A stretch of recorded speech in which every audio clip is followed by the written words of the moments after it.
Feeling fine, Quebecers vote for Parliament. A London slum is in shambles. President Reagan is back home at the White House. Good morning, I'm David Jackson, sitting in this week for Dallas Townsend with the CBS World News Roundup. It was music to their ears this morning, the wake-up call to the space shuttlers Young and Crippen from Mission Control on the ground. The story and the rest of the flight plan from David Dow at Edwards Air Force Base in California. Astronauts John Young and Robert Crippen woke up today to a country music tribute to their space shuttle Columbia, that mean machine, as singer Roy McCall put it. That musical reveille, piped to Columbia from Mission Control in Houston, launched the astronauts' second day in space on an upbeat note. And indeed, their only complaint had to do with the temperature in their 82-ton spacecraft. You guys shivering up there? Is the temperature pretty good? Well, it certainly got a little bit chilly last night. Was about ready to break out the long undies. If you guys had got a way to warm up the cabin a little bit, we'd probably be interested in hearing about it. The shuttle is now about halfway through its 36-orbit mission. There was a minor problem this morning with a relief valve, which officials say will not affect the mission, and all signs point toward completing the full 54 hours of the space voyage, ending with a blazing 215-mile-an-hour landing tomorrow morning on a desert dry lake in California. David Dow, CBS News, Edwards Air Force Base, California. Correspondent Steve Young reports that so far mission officials have not been able to take high-resolution photos of the bottom of the shuttle to see if any insulation tiles are missing there. Sun angles and cloud cover have obscured the view from below. What is it? Mutual news. The space shuttle is moving through its second day in orbit with astronauts John Young and Bob Crippen saying their steed is performing like a champ. There's the matter of the missing insulating tiles on the shuttle's top stern section. This morning, Deputy NASA Administrator Gene Kranz told reporters at the Houston Space Center that not all the tiles reported as missing are actually gone. The first one I've got here, which is labeled number 1, and I don't know which one it is, it says totally missing, okay? The second one is totally missing. The third one, the forward half is missing. The fourth one, the front half is missing, and the front edge is partially raised. So see, we've got them all characterized. There are 11 in the right, in the starboard pod, the right pod, are facing forward, and 4 or 6 in the left. Deputy NASA Administrator Gene Kranz added weather has interfered with efforts to photograph the critical tiles on the underside of the Space Shuttle Columbia. You can hear live coverage of the Space Shuttle mission on many of these Mutual Network stations. Now 1 day, 1 hour, and 36 minutes into the flight of Columbia, this maiden voyage in a historic space flight. Right now we have just entered orbit 18. Astronauts Young and Crippen are showing us some pictures over the monitors of Earth. Some really rather remarkable pictures. A few moments ago we were able to see some close-up shots of the cabin. We saw some of those yesterday afternoon as well, and again the pictures were clear and again remarkable. Let me bring you up to date on why we had a rather flawless night in terms of the shuttle, the flight. We do have some minor problems that NASA officials are still trying to work out. One, about 2 hours ago, we had a slight increase in oxygen pressure on astronaut Young's side of the craft. They switched off to another system, an alternate system, and they say that's not really much of a problem at this point. They also say that there's not much of a problem with the tiles, and they've been saying that all along, although we really haven't been getting too clear of an answer as to exactly what the extent of the possible damage could be on other areas of the craft. We have been told a few moments ago in our briefing that a total of 17 tiles on the orbital maneuvering side of the craft, a very non-sensitive area in terms of heat resistance, that there are 17 tiles damaged there, but again, not critical, either damaged or destroyed. Maybe only 2 full tiles were actually ripped off the craft. But we still do not know about the bottom side, the sensitive side. We understand that the Air Force took some pictures last night on the 8th orbit over Hawaii of the bottom part of the craft, but we also understand now that the weather was rather bad then and it didn't get a real good shot at it. So they may try that again, although they say they plan no special maneuvers, no special rollover to turn the craft around in order to take the shot. But again, they're not worried about the tiles. And NASA director, or flight director, Neil Hutchinson, a few moments ago, told us that we shouldn't think NASA's trying to keep anything back from us in this particular case. You may think that the flight operations guys are kind of avoiding this tile thing.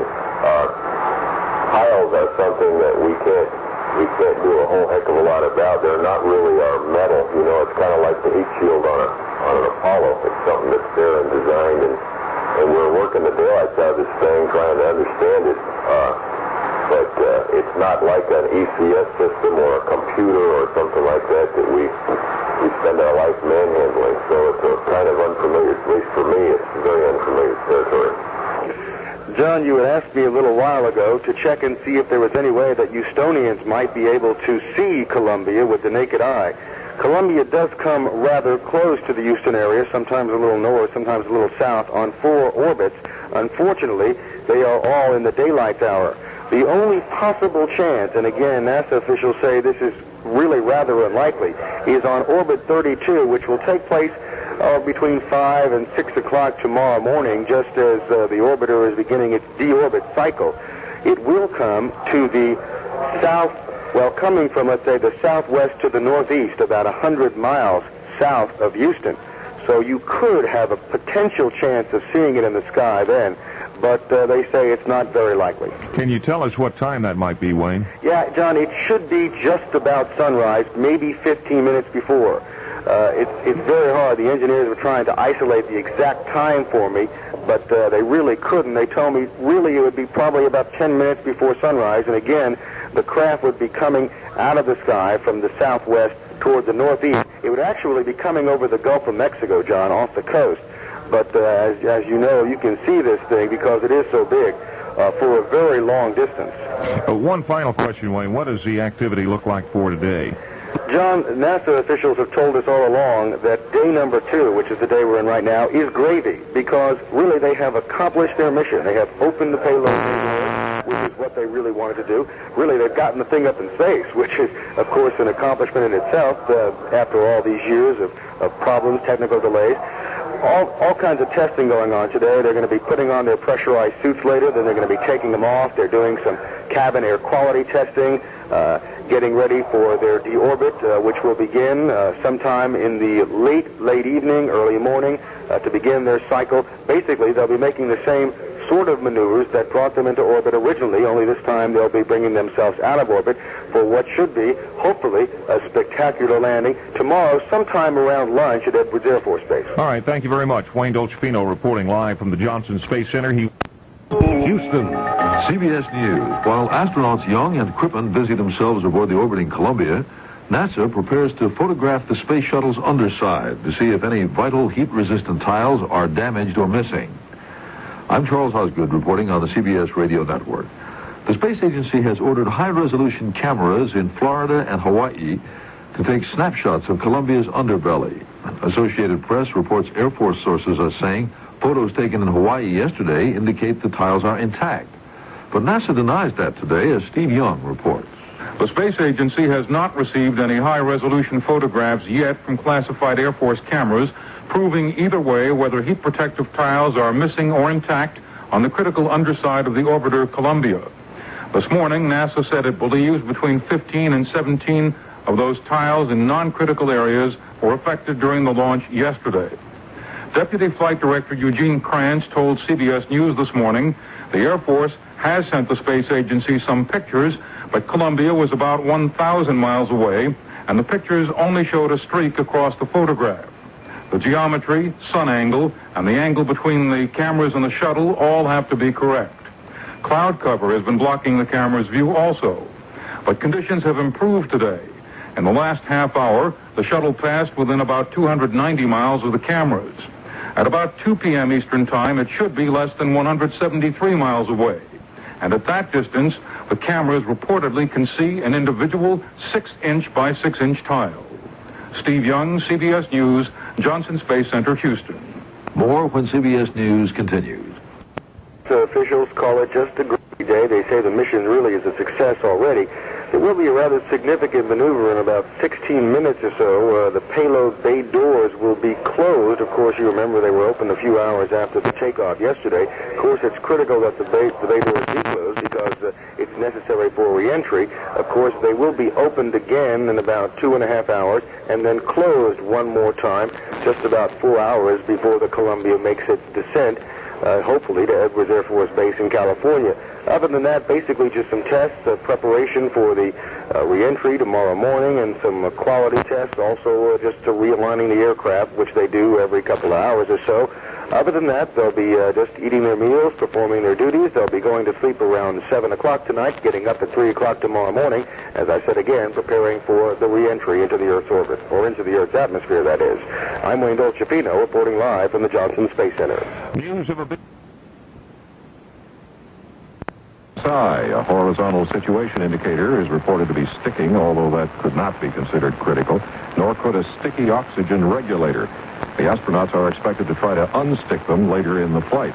Outside, the unstuck tiles are aggravating, but that's about all. The 11 tiles on the right and 6 on the left are either chipped or missing. 2 actually are listed as missing, but their location is not considered critical. That part of the shuttle, the top of the OMS pods, is downwind, so to speak, from the heat of re-entry, and the trajectory of the shuttle can be adjusted to protect that area even more if NASA experts think it's necessary. That doesn't mean the problem isn't being studied. Officials have the number of each tile, and they can check when and how they were installed. They even know who glued them on. As to the tiles in the critical areas, on the shuttle's bottom and on the leading edges of the flight surfaces, well, we're told they're in good shape. Heat sensors on the shuttle's belly would tell the astronauts whether any tiles are missing, and so far there's no indication of any hot or cold spots in those critical areas. NASA is still trying to get high-resolution pictures of the shuttle from the ground, but we're told the Air Force already has taken pictures, and they show those tiles to be in pretty good shape. Landing comes tomorrow afternoon at Edwards Air Force Base in California. NASA manager Chris Kraft says flying the shuttle through the atmosphere involves some very critical maneuvers. You have to do it right, and John Young has practiced that quite a bit with the machines that we have. We've flown it off the back of a 747, but still coming back from space where we've not had a good measure of the aerodynamics or the full-scale development, and we worry about it. So it's 2 hours, and about 15 minutes into the second day of the flight. This is Steve Porter with a Space Shuttle update. Now in orbit number 19, coming near to Hawaii, and right now there's an awful lot of conversation going on between Mission Control and the astronauts, primarily because they're getting ready for this Payload Bay Door closing operation. But right now they're discussing what we have referred to before as the development flight instrumentation. Basically, it's a tape recorder on board the shuttle that will be used after the flight for later research to examine exactly how the systems have worked up there, including the thermal system. They've been having trouble turning the tape recorder off. In fact, the astronauts had to do it manually, and even last night when they went to sleep, they just turned it off for the whole night. So unfortunately, there is a possibility that some of the data gathered up there will not be able to be reused by NASA. Right now, they're trying to troubleshoot the problem again. I'm Wayne Dolcefino, reporting live from the Johnson Space Center. CBS News, the Space Shuttle Columbia is now halfway home, halfway through its 54-hour mission. I'm David Jackson reporting on the CBS Radio Network. Just about now, the shuttlers, Young and Crippen, are scheduled to start showing the world how to prepare a meal in space.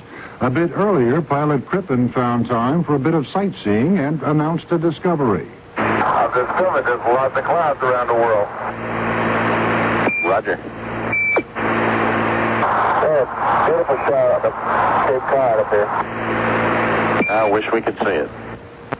There is much serious business at hand. The space agency says it has not yet received any good high-resolution pictures from Air Force cameras on Earth. No way to tell whether any of the all-important insulating tiles on the underside of the shuttle have come loose or broken off. NASA says the tiles must be in place for safe re-entry, which is scheduled for tomorrow. The tiles protect the astronauts from the intense re-entry heat. Correspondent Steve Young quotes NASA officials as saying pictures may be available this afternoon. Television pictures from the shuttle itself showed tiles missing from the upper part of the craft, but NASA insists they are not critical to re-entry. Young and Crippen woke up early this morning before reveille, but the ground controller sent a wake-up call anyway. It was a recording of a country song written by a technician at Kennedy Space Center, an ode to the shuttle itself. Columbia the mean machine. We'll have more news after this.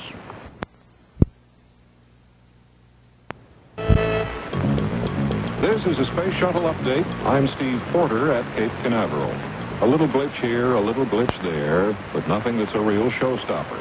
The Space Shuttle Columbia continues to perform almost flawlessly as it orbits the Earth on this second day of the STS-1 mission. It's now 3 hours, 20 minutes into the second day, and the astronauts are keeping up with their onboard work schedule, although they've also had to spend some time unraveling some small equipment problems, all of which are not considered serious. First, of course, there was the missing tile worry, but that's not a worry because the 2 missing white tiles and the dozen or so chipped ones seen on the top of the OMS pod are not in a critical area. The black tiles, the ones on the bottom of the shuttle, apparently are in good shape, and this has been verified by heat sensors in the belly of the ship and by cameras on Earth. Air Force cameras, we're told, although NASA and the Air Force will not confirm the report. NASA is trying to take its own pictures. Other problems? Well, there's apparently an HSI indicator that's sticking. That's a horizontal situation indicator, but all that is an indicator. It doesn't tell the real pilot of the ship, the computer system, anything. The other problem, a sticky oxygen regulator. They're working on that. Nothing serious. And a cabin heating problem, which became apparent this morning when the astronauts awoke. Columbia, has your cabin temp been for you today? Well, it's popped down a lot when we changed water flow. It's warmed up considerably. I haven't checked the temperature recently on the meter, but I had to back out of my jacket. Roger, that's what happens when you start working hard, I guess. I wouldn't really call it working hard. They're still experimenting with that heating situation. Just a few minutes ago, heat from the aft end of the cargo bay was transferred into the cabin area, but it's by no means uncomfortable in there. We're told the temperature is running about 70 degrees. I'm Steve Porter at Cape Canaveral, and this has been another Space Shuttle update.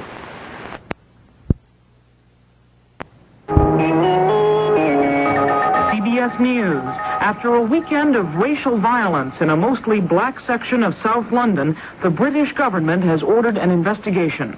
I'm Deborah Potter reporting on the CBS radio network. The astronauts aboard the space shuttle are testing the Columbia's controls today, preparing for tomorrow's re-entry and landing. They're opening and closing the Payload Bay Doors to make sure they haven't been warped by the sun, and so far everything's working fine. Commander John Young also was enjoying the view as the shuttle passed over Africa. Sure is a pretty day down here in Mont Blanc. Enjoy the view, John. Fantastic. NASA officials say they're hoping to get a clearer picture later today of the underside of the Columbia to find out if any of the heat-resistant tiles have been damaged or lost. Photographs taken this morning were not conclusive. The White House...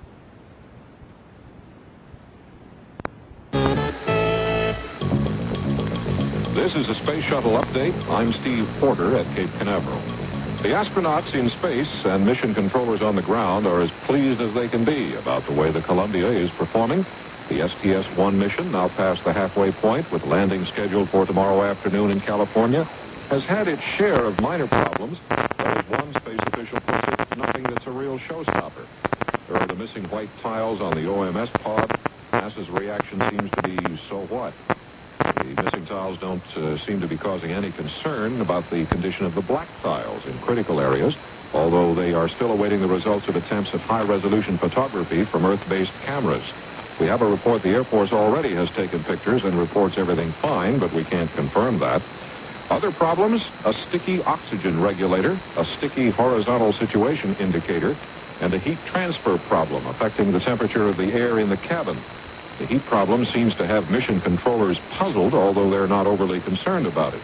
There's been no full explanation of the problem yet, but it would appear the astronauts have a choice of being warm or chilly. Keeping things comfortable is something that has escaped them, although they've been opening and closing heat exchanger valves in different combinations since they awoke this morning. Looking ahead, NASA has indicated the success of the Columbia mission so far probably will mean a more aggressive use of the shuttle than they had planned. Program manager Chris Kraft sees the flight of the Columbia as more than just an historic space flight. it's going to put us back in a position where people believe we can do what we say we can do, and I think it will really help the country both from a prestige point of view and give us some uplift that this country seriously needs. Chris Kraft of NASA, and with 1 day, 4 hours and 22 minutes of the Columbia mission completed, and most of the mission completed now, this is Steve Porter at Cape Canaveral. Safety concerning some of the heat-resistant tiles on the bottom of the shuttle have been answered. Photographs from the Air Force taken yesterday indicate no damage to the tiles in question. All is go for tomorrow's planned re-entry and landing at Edwards Air Force Base. Johnson Space Center engineers are no longer concerned about any problems with those tiles that cover the complete shuttle. The update on the shuttle. This is a shuttle update. I'm Alan Walton of the Johnson Space Center in Houston. The first Columbia was a sailing ship launched in 1836 and one of the first United States naval vessels to sail around the world. Next came the Command Module Columbia, which carried Neil Armstrong, Buzz Aldrin, and Mike Collins on the first moon landing mission. Now we have Columbia, the first space shuttle launched into orbit, and it is performing every bit as well as those which went before. A change of shift briefing began here about 20 minutes ago, and Tom Mosier of NASA's Structure and Mechanics Division addressed himself to the issue of the missing tiles. As you all know, we've seen some tiles which are missing on the left and right on the side. These tiles, the largest one of which is an 8-inch by 8-inch tile. There are several others which are smaller. I think the most important thing here is that these tiles missing will not have any effect on the safety during entry of the vehicle. We have analyzed in detail these particular locations. We have test data to support our conclusions. They are thin tiles by nature, and therefore are lower temperature tiles than some of the other tiles on the vehicle. We don't really see any problem at all. Flight Director Don Putty also seems to feel the cabin temperature problem is well under control, and the astronauts, based on the conversations we've monitored here, seem to feel the mission is going just fine. Columbia is now completing her 22nd orbit of the Earth. T plus 1 day, 8 hours and 22 minutes, and all systems are go. Alan Walden, NBC News, at the Johnson Space Center in Houston.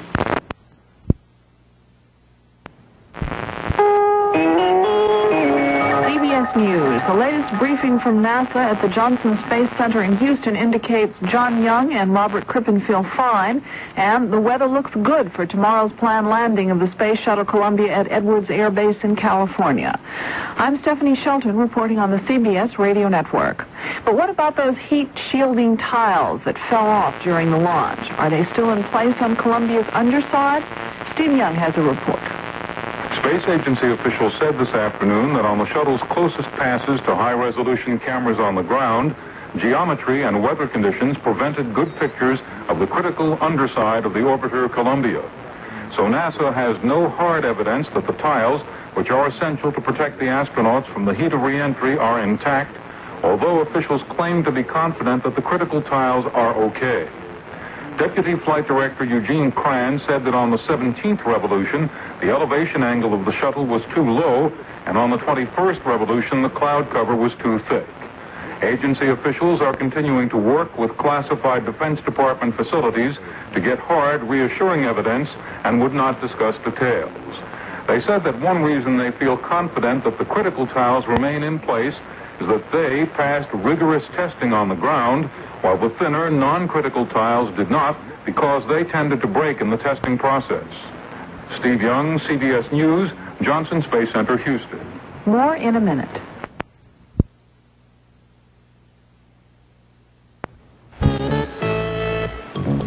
This is a shuttle update. I'm Alan Walden at the Johnson Space Center in Houston. The astronauts are a little more than 3.5 hours short of the end of another long day in orbit, and they have a 7-hour and 50-minute sleep period scheduled to begin at 8 p.m. Eastern Time tonight. They've been busy today dealing with such problems as sticky valves, a still hyperactive recorder that won't behave when ordered to shut down, and cabin temperature, which has been difficult to regulate, though not that uncomfortable. But none of them are big problems. In fact, the biggest issue at a change of shift briefing, which ended about half an hour ago, was the missing tiles. In response to a barrage of questions about the tiles, NASA officials clung to the view that the integrity of the spacecraft has not been compromised, nor has the safety of the spacemen.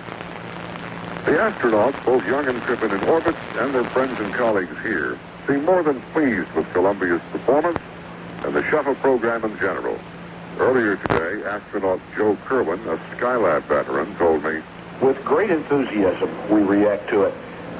It is a truck. I heard, I think Senator Proxmire referred to it rather disdainfully as a truck, and what I wanted to say was, you're right, we built the truck and we're damn proud of it, because that's what we need. The enthusiasm of the astronaut corps for it is based on the fact that it's a piloted truck, and that the man, woman is an integral part of this vehicle. We are not passengers, we are operators of this vehicle, performing a service, getting it up, getting it down, getting the payloads out of the bay, getting them back into the bay, part of the team." Columbia is in her 23rd orbit of the Earth, approaching the 2/3 mark in her historic voyage through space. We are at T plus 1 day, 9 hours and 22 minutes, and all systems are go. Alan Walden, NBC News at the Johnson Space Center in Houston. The word of a mission control spokesman today. The reason is that the Columbia will be landing without power. It's called a dead stick landing. The Columbia expected to hit the runway at a speed of about 215 miles an hour. ABC's Irv Chapman is on the line with the latest about the planned re-entry of the space shuttle. Irv, at the briefing a short while ago, did officials at Mission Control foresee any problems for tomorrow? No problems of any kind that they can see. For example, there's no evidence to suggest failure of any of the tiles on the underside of the Columbia flight, and every evidence all systems aboard the space shuttle are performing admirably. So planning for landing is going forward along lines already programmed. With me here in Houston is astronaut Catherine Sullivan. Dr. Sullivan, what do we look for when the re-entry procedure kicks off? Well, Irv, the really important events begin just over an hour prior to landing. John and Bob will have put back on the pressure suits that they launched with on Sunday. About an hour prior to landing out over the southern Indian Ocean, they'll do about a 2.5-minute burn on their orbital maneuvering engines to slow them to the proper re-entry speed. We have a specific target point in space to hit at what we call entry interface, which is about mid-Pacific Ocean.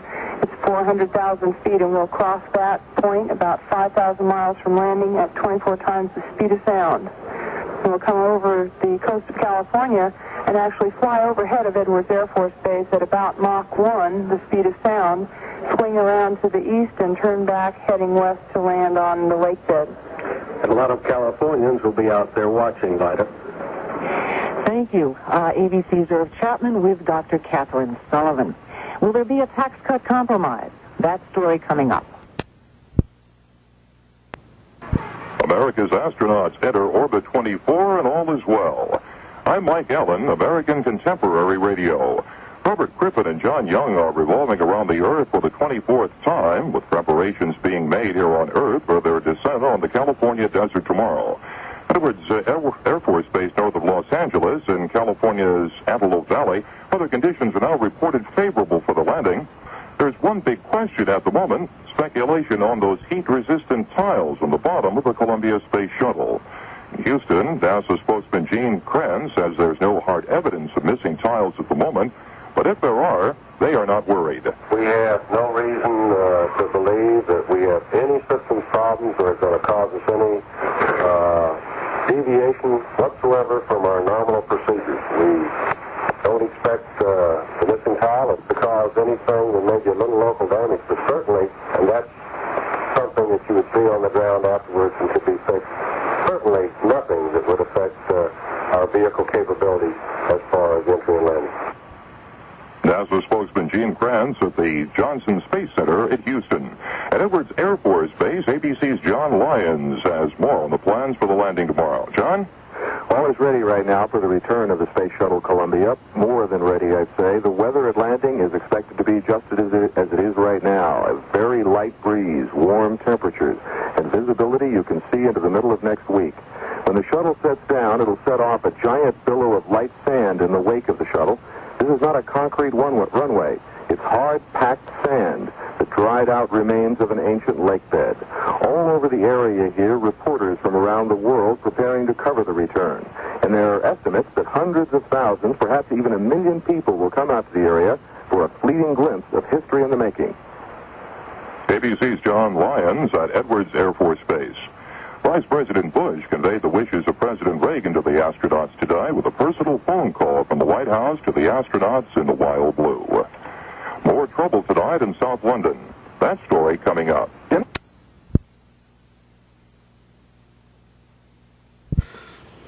Fine, but it was Vice President Bush who took over today to congratulate the men in the Columbia Space Shuttle via radio telephone from the White House. I really just wanted to call up and wish you the very best. I appreciate it, Mr. Vice President. Thank you very much, sir. All right, back to work, but it's great talking to you. And best of luck. We'll be watching that re-entry, and the landing with great interest on behalf of the whole country. I'll tell you, everybody will be. Astronaut John Young told the Vice President Columbia is performing beautifully, and the experts seem to expect that to continue. Steve Young reports from the Johnson Space Center. Officials here remain confident that even though 16 non-critical tiles were shaken off or damaged during launch, the critical heat-protecting tiles on shuttle's underside remain intact. Deputy Flight Director Eugene Kranz was asked if there is any indication that the undersurface has suffered any damage. We have no hard evidence at this time that leads us to suspect that we have any problems with the underside of the orbiter. Kranz reported that 2 attempts today to use ground-based classified Air Force cameras to view the tiles failed. So that means that while NASA says the crew can come home safely tomorrow, it apparently has no positive proof that all the critical tiles are in place. Mission Control reports the crew in excellent spirits, a description that seems to fit the mood of flight controllers as well. Steve Young, CBS News, Johnson Space Center, Houston. The tension is building now at Edwards Air Force Base in California. It all looks good, but there's no margin for error there. Reed Collins reports. Weather here at Edwards Air Force Base is expected to be good for tomorrow morning's landing. The forecast calls for some scattered very high clouds and acceptable winds. The vast runway is really a dry lake bed designated runway number 23. Columbia will come streaking from the Pacific, cross the California coastline near Big Sur. Gradually, as it slows and descends, it will change from a rocket-maneuvered spacecraft to a gliding airplane. As it passes over the base here at Edwards, it will crash back through the sound barrier, and John Young will fly it down like a plane. He'll make a wide, sweeping left-hand turn as he passes overhead and bring Columbia in for a final approach from the northeast. It should touch down just 1 hour after the deorbit burn was made far out over the Pacific Ocean. And it will be the first time that a winged craft capable of selecting its own landing site has come back from space. Reed Collins, CBS News, Edwards Air Force Base, California.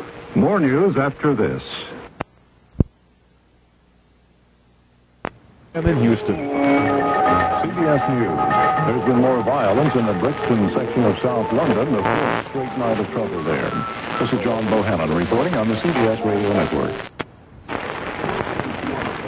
Congressman Houston says the vital thermal tiles on the underside of the Space Shuttle Columbia are intact, and no problem is anticipated during the heat buildup on re-entry.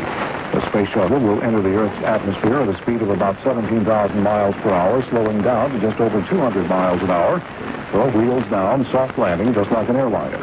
The landing is scheduled for 1:30 p.m. tomorrow Eastern Time at Edwards Air Force Base, California.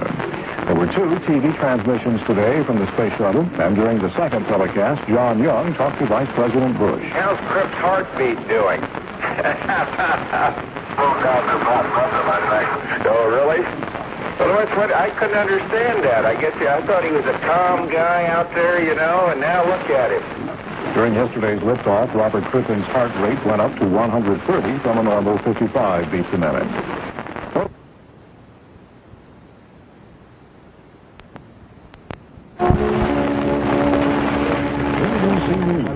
I'm Cliff Phillips. While Columbia sleeps in preparation for tomorrow's return to Earth, Sandy Gilmore reports that ground support people are busy getting ready and expect no problem. Controllers told reporters at a news conference a few moments ago that everything appears ready for tomorrow's landing at the Columbia in California. They don't think piles will be a problem. They say the approach and landing will not be affected by a flight data recorder problem, nor by a stuck compass indicator. Young and Crippen went to sleep without sleeping pills, though earlier Crippen did take a motion sickness pill just in case as a precaution, officials said. Commander Young says he no longer has the slight rash, which developed a couple of days ago from a medical monitoring wire. So at this hour, everything is still go. Sandy Gilmore, NBC News, Houston. One thing not on the go list, comedian Johnny Carson. He's gone on strike supporting the Writers Guild walkout that began today.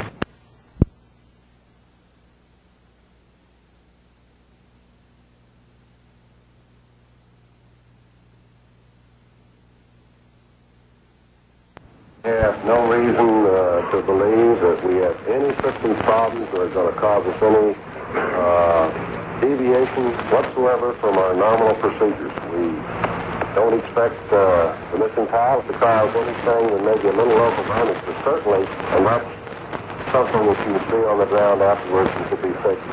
Certainly nothing that would affect our vehicle capabilities as far as entry and landing. NASA Flight Director Don Putty spoke to reporters in Houston. This is news from Mutual Radio. John Henrahan reporting. Mutual News. NASA officials say they now have information that the underside of the space shuttle does not have heat tile problems, as the tail section of the spacecraft has. Space Agency spokesmen say they got the information about the underside of the spacecraft from the Defense Department. Reporter Jim Thompson is at the landing site of the shuttle, Edwards Air Force Base in California.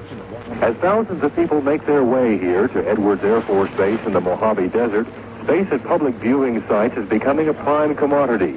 35,000 vehicle passes have already been handed out. Those passes were originally distributed free, but because of limited space, the passes now have real value. In the hands of scalpers, they are commanding prices of up to $50 each. Additionally, there is expected to be a brisk business in cold drinks, food, and souvenirs. Jim Thompson, Mutual News, Edwards Air Force Base, California. NASA estimates the shuttle will come back to Earth Tuesday afternoon at 1:20 Eastern Time. This is news from Mutual Radio. John Henrahan reporting.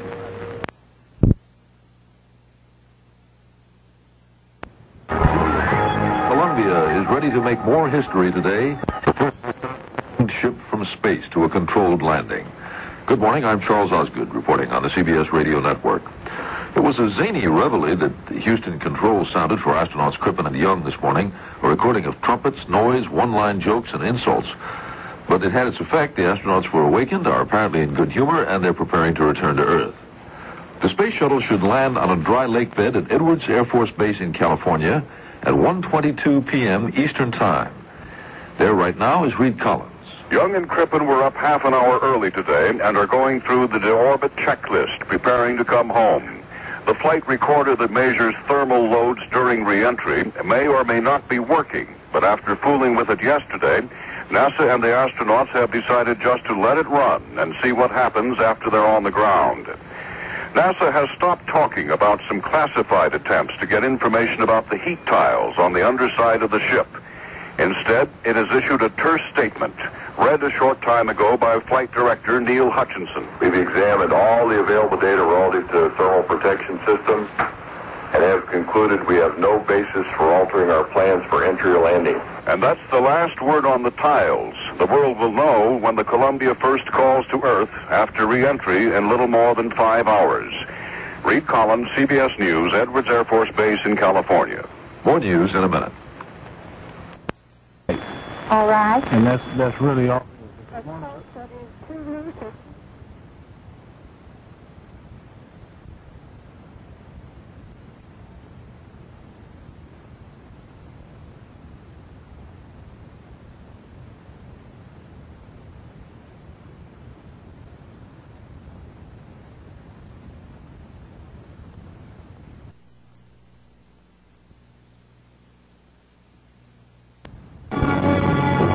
Mutual News, the shuttle astronauts are preparing for today's dramatic return to Earth.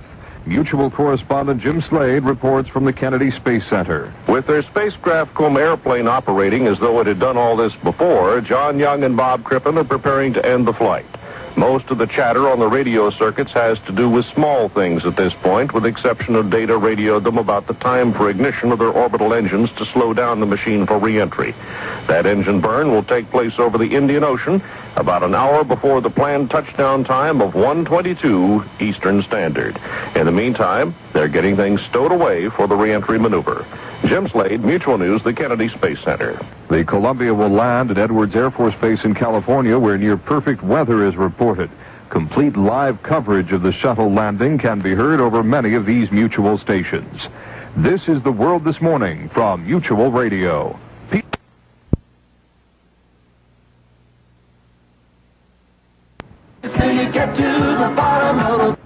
Been up and preparing for this afternoon's re-entry since around 2:30 this morning Houston time, but another problem has presented itself. Mission Control reporting a heater connected with one of 3 auxiliary power units is malfunctioning. However, NASA technicians say the difficulty is not considered dangerous as long as the other 2 units are working. KTRH's Wayne Dolcefino has been at the Johnson Space Center since Columbia's liftoff, and he is there now with this live report. Wayne? John, the problem with the auxiliary power unit, or at least one of the 3 units, the independent units on board the craft, first cropped up about 10:30 last night, about 3 hours after the astronauts had gone to sleep. An alarm on the craft woke them up. They spent about 15 minutes then talking to Mission Control about the problem with the heating unit. Basically, it simply wasn't heating. The temperature was dropping, and no one knew what to do about it. So they simply turned it off at that point, turned it back on, and it was working again. Well, when the astronauts woke up this morning, as you said, around 2:30, they tried the system again, found it still not to be operating correctly, so they have shut it down. Now, as I said, there are 3 independent turbine engines in this auxiliary power unit system. One of them is down right now. The auxiliary power system provides the primary hydraulic power during launch and entry phases of the mission, but it is a lot more crucial to have all 3 working. In fact, it is more crucial to have all 3 working during the takeoff phase rather than the landing phase. In fact, if you don't have all 3 during takeoff phases, you would probably have had to abort. But right now they have 2 working. They say that is more than enough. In fact, they say they could lose another one because each engine provides more power than they need. On the landing phase, the power is shared by all 3. So while they say it's a thorn in their side this morning, considering they have to land today, they say it is not a problem at all, and they're not really worried about it. John? All right, thank you, Wayne. Re-entry for the space shuttle will come at about 11:28 Houston time. They will touch down at Edwards Air Force Base hopefully around 12:28. This afternoon, Houston time, we will provide live coverage of that, along with the arrival of astronauts Young and Crippen at Ellington Air Force Base around 5:30 this afternoon. A father in... Nissan dealers, countdown to touchdown for Columbia. Encouraging words from Lebanon. Quebec Slovak wins big. A ship collision investigation begins in Tokyo. Good morning. This is David Jackson with the CBS World News Roundup. The word from the astronauts John Young and Robert Crippen aboard the Space Shuttle Columbia is that it's so nice up there they don't want to come home. They're enjoying a nearly flawless mission, but come down they must. We have 2 reports. First, Reed Collins at the primary landing site, Edwards Air Force Base in California. The true test of the right stuff occurs today. Will the shuttle meet its main design, re-enter the atmosphere in one piece and gradually evolve from a rocket ship to an airplane, capable of gliding to a selected landing site on Earth? Young and Crippen are preparing to fly tail first, slow the Columbia with a rocket burn over the Indian Ocean, then turn around and dip into the atmosphere over the Pacific. They'll undergo some 17 minutes of searing re-entry heat, banking right and left. They'll reach the California coastline at Big Sur, traveling 6 times the speed of sound at 149,000 feet. They'll soar at 50,000 right over Edwards Air Force Base, break the sound barrier like a cannon shot that will shake this desert floor. They'll fly eastward into a left turn, line up with runway 23, and bring her down on this lakebed that stretches for more than 5 miles. With respect to the heat tile question, NASA has issued its final statement. Quote, We have examined all of the available data relative to the thermal protection system and have concluded we have no basis for altering our plans for entry or landing, close quote. More on re-entry day now, and correspondent David Dow. Young and Crippen woke up about 40 minutes early today. Good thing. Otherwise, this would have been the first thing to jar their ears from Mission Control in Houston.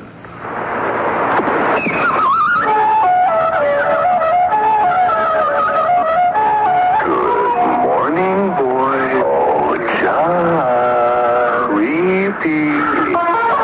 Wake up. Time to get up for the big splashdown today. And both of you could use a shower. That raucous reveille, we're told, was assembled by a couple of Houston disc jockeys.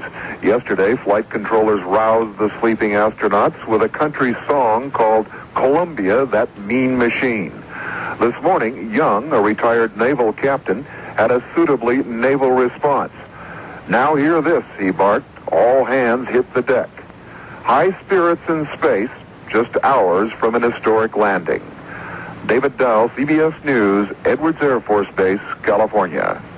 NASA is confident all will go well with Columbia's landing, but what if there is some trouble? Is there a way to rescue the astronauts?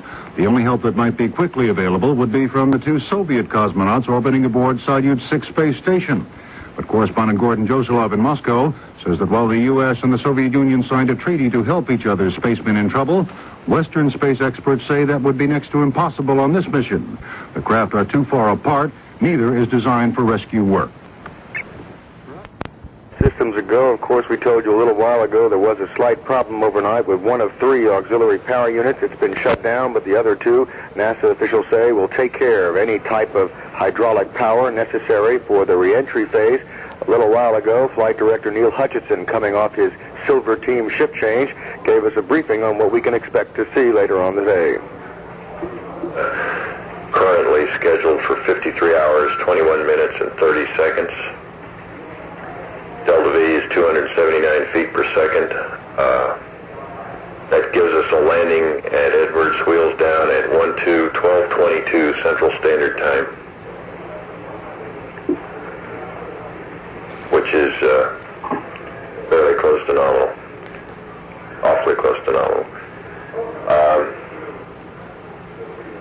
As you're aware, the rest of the activities in the flight are finishing entry preparations, getting the suits on, closing the Payload Bay Doors, and then coming home. That's all that's going to go on today. Right now, John, we're seeing some live TV pictures of the planet Earth taken from the shuttle Columbia Payload Bay Doors. They will be closed shortly, and the crew will begin putting back on their pressurized suits for the re-entry and hopefully the successful landing this afternoon at 12:20 at Edwards Air Force Base. Later on, they'll be flown to Houston for a ceremony open to the public at 5:30 at Ellington. I'm Wayne Dolcefino reporting live from the Johnson Space Center. The space shuttle changes from a rocket ship into a glider today as astronauts Young and Crippen attempt history's first controlled landing of a vehicle returning from space. Good morning. I'm Charles Osgood reporting on the CBS radio network. Its critical point will come today when it leaves orbit and slams into the Earth's atmosphere at many times the speed of sound. NASA officials say they're confident the heat-shielding tiles are intact on Columbia's underbelly. Then after re-entry, the space shuttle will glide down across the coast of California near Big Sur, curl over to Edwards Air Force Base, and touch down on a dry lakebed at a speed of 215 miles an hour. The landing is planned for 1:22 p.m. Eastern Time. The latest on the mission now from Steve Young at the Johnson Space Center in Houston. Procedures continue to go smoothly in preparation for the firing of shuttle's rocket engines about 3 hours, 20 minutes from now, to slow down Columbia, take it out of orbit, and send it on its way home. Within the hour, Houston radioed the crew permission to initiate an important step shortly. Columbia, Houston, everything is looking super. You've got to go for Ops 3 transition and for Payload Bay Door closing. Roger, go for Payload Bay Door closing the Ops transition. Young and Crippen should begin to close the shuttle's big 65-foot-long Payload Bay Doors in about 30 minutes.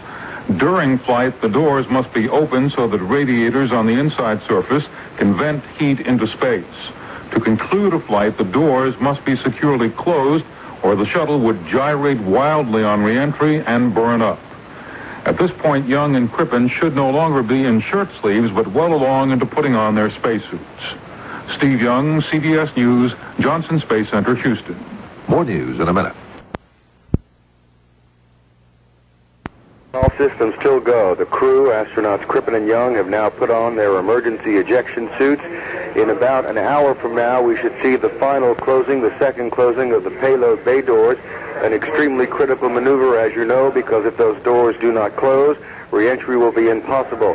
There are some contingencies just in case a problem does develop. Of course, NASA doesn't expect it, but there is a contingency that the craft could stay up another 24 hours if there was a major problem at that particular point. Flight Director Neil Hutchinson, his Silver team, which handle mostly the launch phase, is now completed their portion of this mission. We asked him a short time ago how he felt. It probably will take a number of days for me to sit back and I think this is true of almost all the guys, to sit back and realize how well the vehicle performed. I mean, if you were to sit down and look at all the anomalies that we had the whole flight, 90% of them were measurements and instrumentations and thermostats that didn't quite go right. We all think this will make for getting the vehicle back down to the Cape and turned around and going again, probably in a heck of a hurry, which, of course, is another exciting prospect of another launch fairly soon. That was Flight Director Neil Hutchinson. As we said, the Payload Bay Door should be closed in about an hour. Of course, we did have that problem this morning with one of 3 auxiliary power units. NASA says that's no problem. They also say they're still not worried about any problem with losing any more tiles. We'll be here for the re-entry and for the landing later on. I'm Wayne Dolcefino reporting live from the Johnson Space Center. That we'll be able to turn the vehicle around in about 6 months. There probably will be some slip in that. We'll probably find that things that we just want to know more about it than we expected to. I would say if everything goes perfectly, we'll probably put the second flight up in late August or September. Redmond says the Columbia will carry cargo on its next voyage, a huge radar antenna to scan the Earth in a NASA resource survey. Redmond says the next 3 shuttle flights will be considered test flights. A teenage...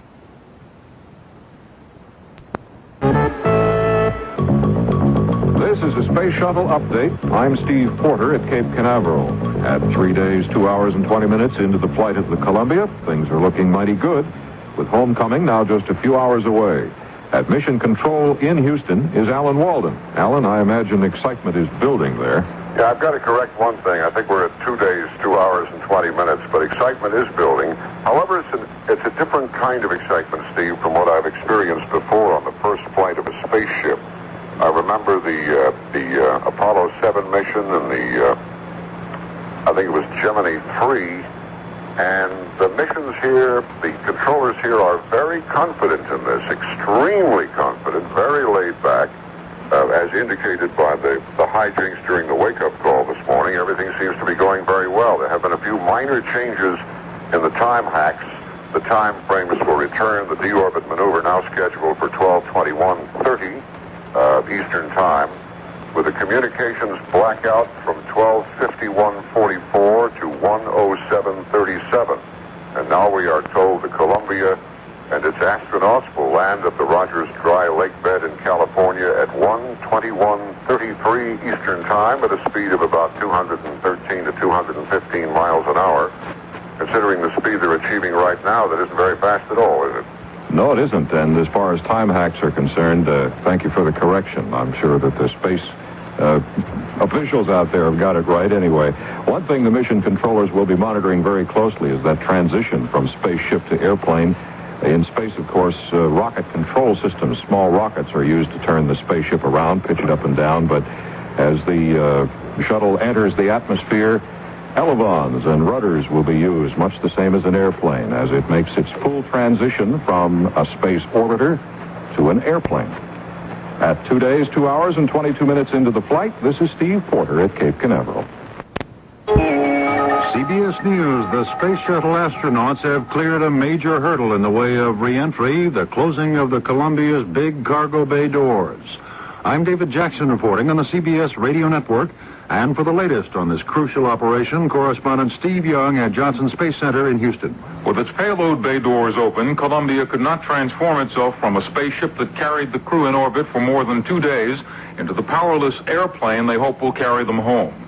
About 35 minutes ago, the crew prepared to close the doors by securing the radiators on the underside of the doors. Hey, Joe, I've got the radiators coming closed at this time.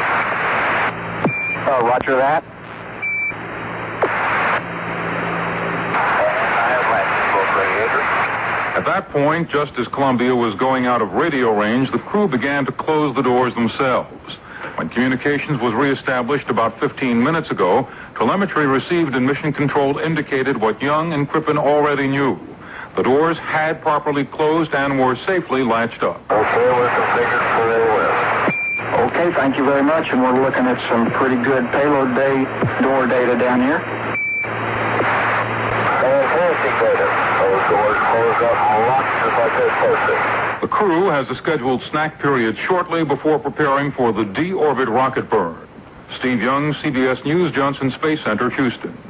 Touchdown is still scheduled in about 3.5 hours at Edwards Air Force Base in California, though the astronauts John Young and Robert Crippen say they're having so much fun they just as soon stay up there. The shuttle computers can handle just about everything connected with the landing, but the astronauts say they want to fly the craft to the ground themselves. If all goes well, as expected, it will be the first time for such an event, the first time a winged spacecraft returns from orbit as a glider. More news coming up.